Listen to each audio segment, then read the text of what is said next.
الحمدللہ والصلاۃ والسلام علی رسول اللہ وعلی آلہ وصحبہ وموالا۔ پیارے بھائیوں اور دینی بہنوں، السلام علیکم ورحمۃ اللہ وبرکاتہ۔ آئیں اپنا دین سیکھیں کورس میں آپ سب کا استقبال ہے، اور ہم قصار السور قرآن کریم کی چھوٹی چھوٹی صورتیں سیکھ رہے ہیں جو ہمارے نالج کے لیے، دین کے بیسک نالج کے لیے نہایت ضروری ہے کہ انہیں سنیں، سنائیں، یاد کریں اور ان کے معنی کو سمجھیں۔ آج ہم سورہ الکافرون سیکھیں گے۔ اللہ تعالیٰ فرماتا ہے: اعوذ باللہ من الشیطان الرجیم، بسم اللہ الرحمن الرحیم۔ قل یا ایھا الکافرون، آپ کہہ دیجئے کہ اے کافرو، لا اعبد ما تعبدون، نہ میں عبادت کرتا ہوں اس کی جس کی تم عبادت کرتے ہو، ولا انتم عابدون ما اعبد، نہ تم عبادت کرنے والے ہو اس کی جس کی میں عبادت کرتا ہوں، ولا انا عابد ما عبدتم، اور نہ میں عبادت کروں گا جس کی تم عبادت کرتے ہو، ولا انتم عابدون ما اعبد، اور نہ تم اس کی عبادت کرنے والے ہو جس کی میں عبادت کر رہا ہوں۔ لکم دینکم ولی دین، تمہارے لیے تمہارا دین ہے اور میرے لیے میرا دین ہے۔ سب سے پہلے یہ بات نوٹ کیجئے کہ یہ سورہ الکافرون 1/4 قرآن کے برابر ہے۔ اگر کسی نے اس سورہ کو 4 مرتبہ پڑھ لیا تو اللہ تعالیٰ اپنے کرم سے اسے 1 مرتبہ قرآن ختم کرنے کا اجر اور ثواب عطا فرمائے گا۔ اس سورہ کا کنٹیکسٹ یہ ہے کہ یہ سورہ اس وقت اتری جب مکہ کے مشرکین نے اللہ کے نبی صلی اللہ علیہ وسلم کے سامنے پرپوزل رکھا کہ 1 سال ہم آپ کے معبود کی عبادت کر لیتے ہیں اور 1 سال آپ ہمارے بھگوانوں کی پوجا کر لیجئے۔ تب اللہ تعالیٰ نے یہ سورہ اتار دی جس میں یہ پیغام دیا گیا تھا کہ دین اور عبادت کے معاملے میں کوئی سمجھوتا نہیں، کوئی کمپرومائز نہیں۔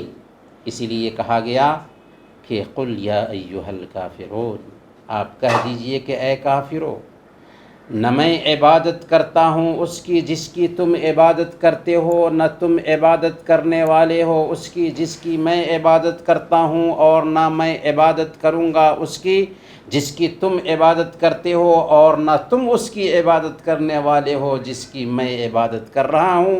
لکم دینکم ولی دین، تمہارے لیے تمہارا دین ہے اور میرے لیے میرا دین ہے۔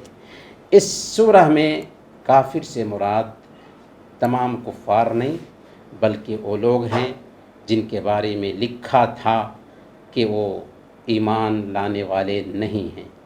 ورنہ اس سورہ کے اترنے کے بعد بھی خود اللہ کے نبی صلی اللہ علیہ وسلم کے زمانے میں بڑی تعداد میں لوگوں نے اسلام قبول کیا، اور آج تک لوگ اسلام قبول کرتے آ رہے ہیں۔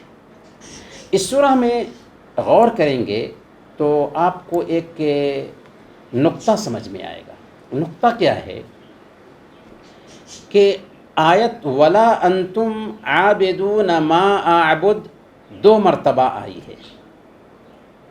کچھ مفسرین نے پہلی آیت کو پرزینٹ پر اور دوسری آیت کو فیوچر پر محمول کیا ہے۔ کیسے؟ یعنی نہ تم آج میرے رب کی عبادت کر رہے ہو اور نہ ہی فیوچر میں عبادت کرو گے۔ نہ آج کر رہے ہو اور نہ ہی فیوچر میں کرو گے۔ جبکہ صحیح بات یہ ہے کہ اس سورہ میں یہ جو آیت تکرار کے ساتھ آئی ہے، 2 مرتبہ ریپیٹ کی گئی ہے، تو تکرار تاکید کے لیے ہے، کیونکہ تاکید سے بات ذہن میں بیٹھ جاتی ہے۔ اگر کسی بات کو ریپیٹ کریں تو ریپیٹ کرنے سے فائدہ یہ ہوتا ہے کہ بات ذہن میں بیٹھ جاتی ہے، اور بات ذہن میں بیٹھانے کے لیے بات کو کئی مرتبہ پیش کرنے کی ضرورت پیش آتی ہی ہے، اور یہ عربی زبان کا ایک عام اسلوب ہے۔ قرآن کریم نے اس اسلوب کو استعمال کیا ہے، اسی لیے آپ دیکھیں گے کہ مختلف صورتوں میں ایک ہی آیت کئی جگہ پر آئی ہے، جیسے سورہ الرحمن میں آیت فَبِأَيِّ آلَاءِ رَبِّكُمَا تُكَذِّبَانِ 31 مرتبہ آئی ہے۔ فَبِأَيِّ آلَاءِ رَبِّكُمَا تُكَذِّبَانِ کا معنی ہوتا ہے کہ اے جنوں اور انسانوں، تم اپنے رب کی کس کس نعمت کو جھٹلاؤ گے۔ اسی طریقے سے سورہ المرسلات میں وَيْلٌ يَوْمَئِذٍ لِّلْمُكَذِّبِينَ 10 مرتبہ یہ آیت آئی ہے۔ اس کا معنی ہوتا ہے اس دن جھٹلانے والوں کے لیے تباہی اور بربادی ہے۔ اسی طریقے سے اس سورہ میں یہ جو آیت وَلَا أَنْتُمْ عَابِدُونَ مَا أَعْبُدُ ریپیٹ ہے، دراصل اس کا مقصد تاکید ہے۔ وصلی اللہم علی نبینا محمد وعلی آلہ وصحبہ اجمعین۔